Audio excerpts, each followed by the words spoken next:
This right here is the Porsche Taycan Turbo GT, and I'm gonna give you guys an outside walk around and talk about all the changes they made to this to make it faster than the Tesla Model S Plaid. So let's talk numbers. Up to 1,096 horsepower, does 0 to 60 in 2.2 seconds, or if you get the Y-Sock package, you get 2.1 seconds 0 to 60, and you have a special attack mode, which gives you up to 160 horsepower for up to 10 seconds. But let's look at this and see what styling changes as well as design changes they made to help it achieve those performance figures on the track. Starting up front, guys, I mean, obviously this purple paint really makes it stand out, but there are aero elements here to actually have this produce some downforce compared to a normal Porsche Taycan.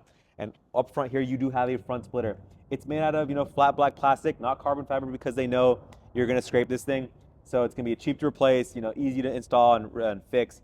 But if you come along the side here, they have these unique first time on a Taycan aero blades. So what they do, help guide that air around the wheel. It also contributes to downforce. So you'll actually see a little bit of like a, aero element guiding, like guide vanes inside that aero blade to help improve downforce up front. As far as the headlights go, they are actually the more base headlight unit because they're lighter weight. They went with these to reduce weight. So you notice weight savings is a big priority for the Porsche Taycan Turbo GT. And we're going to be explaining that throughout the entire vehicle. Going on to the wheel package, tire setup, and the suspension. It has the same suspension as the Porsche Panamera, that hydraulic Porsche active ride system. So it can lean forward when accelerating, lean backwards when decelerating, and lean into corners for that comfort mode. But in Sport and Sport Plus, it's focused on keeping the car as flat as possible when cornering. So it's a really advanced hydraulic system that we've seen on the Panamera. So it's cool to see that making its way into the Taycan, which is an 800-volt architecture system versus the electric system on the Panamera, which is a 400-volt architecture. So some slight differences, even though the technology is the same. But wheel package, what do you get here? You do get a 21-inch wheel. You can get them in gold with gold carbon ceramic brakes. They are lighter calipers compared to a Taycan Turbo S. And these ones, the Y-Sock package, is wrapped in Pirelli P0 Trofeo RS tires. So really sticky rubber, really meant for people who want to take this thing on a track and actually rip it. Let's come along the side here and continue to look at the rest of it. You'll notice on the front fender, there is no left charge port. There's no door here. They actually got rid of that to save weight. You just get one charger. It's actually plugged in right now, charging on the right-hand side. So that's a design change they made intentionally. What benefits do you get for not having it there? You do get a larger, vent opening here on the side because there is no door here.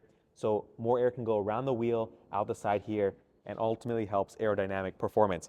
Styling-wise, carbon fiber on the mirror cap. That's nice to see. And if you look up top here, you'll see there's no glass roof. It's just a steel roof, lowers that center of gravity, reduces weight as much as possible. Going on the side here, you see a nice little design piece here with that carbon fiber. That's super cool. Nothing really big to talk about on the side profile of the vehicle.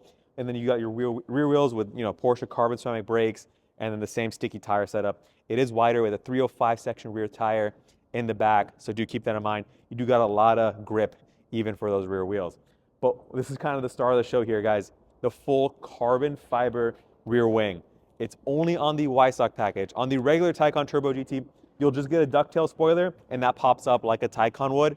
But on this one, you get a fixed wing, fixed ducktail, and this entire rear hatch is manually opening. It's not electronic. They got rid of those electronic actuators, so you have to open this yourself. But again, guys, that's to save weight. What else did they do back here? Pretty much these aero blades here, again, helping that aero performance.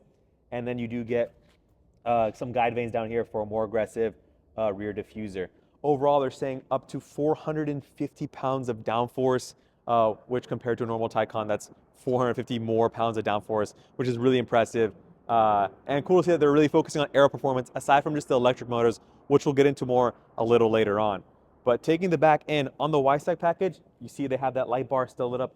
You can get the Porsche lettering lit up on the regular Taycan Turbo GT, but on this one, they removed those LED lights for weight savings. So they really are going to extreme measures to save weight, because on an electric vehicle, that saves you seconds on the track. And if you guys don't know, 7 minutes, 7 seconds on the Nürburgring, which is really impressive. 18 seconds faster than Tesla Model S Plaid, and weight savings was a big part of it. Now, I can't show you guys the inside, but we'll walk around while I talk about it. On the rear seats, they're no longer there. On the Y-Sock package, you do have a rear seat delete, just like on a GR Corolla. So it's just a bench, it's carbon fiber. You can't see here, guys, because this is a prototype, it's a development vehicle, so it won't be there.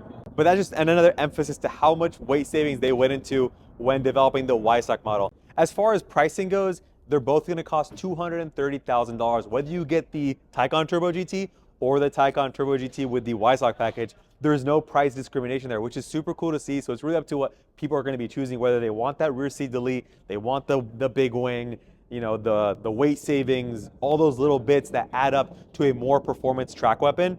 You're not going to pay an extra price for it, which is really cool to see and almost unheard of in the Porsche world. But let's talk motors, guys. Up front, you have the same motor from the Taycan Turbo S. Nothing majorly changed over there from that perspective. They did improve the rear motor. They built it. It's a more upgraded motor to put that power down. But instead of just upgrading the rear motor, they also upgraded the power inverter. So it used to be a 600 amp power inverter. Now it's a 900 amp power inverter. So it shows battery technology is the same, charging capability is the same, and range is probably going to take a hit because you have more downforce, you're going to have more drag.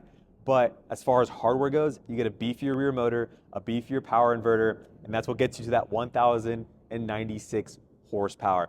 Let's talk about drive modes, because on the steering wheel, guys, I can't show you the inside of this, but on the steering wheel, you're going to have two knobs. One knob is your drive mode selector, and you're going to have an attack mode, which is your button. You press that. On the other Taycans, it's push to pass. On this one, it's attack mode. What does that get you? Up to 160 additional horsepower for 10 seconds. Now that's really cool. We've seen a similar version of push to pass on the regular Taycans. On top of that, the other knob is your suspension settings. So for the hydraulic suspension, you have a knob to adjust your modes depending on what type of setup you want, which is super cool to see. On top of that, you're actually gonna have paddle shifters on the steering wheel. And what does that get you? Your left paddle is to adjust your regen. You will not get full one pedal driving, so Porsche doesn't do that. And on the right paddle, you're gonna have the ability to engage that attack mode. So two ways to engage attack mode. Right paddle shifter, you engage that for 10 seconds, on or off, and then you can push the button. And that's, again, 10 seconds on, and then you're gonna have a cooldown period before you can re-engage it. So all those systems, guys, add up to giving you ultimately a car that is 18 seconds faster than the Tesla Model S Plaid. Porsche really went all in on not just improving performance, but also improving handling and improving how this thing feels on the track, the braking, the whole system. And to put it into perspective, guys, it's only 2 seconds slower than a Rimac Navara, which is crazy because that car costs $2.2 million and makes thousands of horsepower. This is 230, which is a lot cheaper. It's still a lot of money, don't get me wrong, but really impressive to see. So we're gonna wrap it up here. That's the end of the video. If you guys have any questions, drop them in the comment section. I'll try my best to answer them. If you enjoyed it, smash that like button and subscribe for more, and I'll see you guys in the next one. Peace.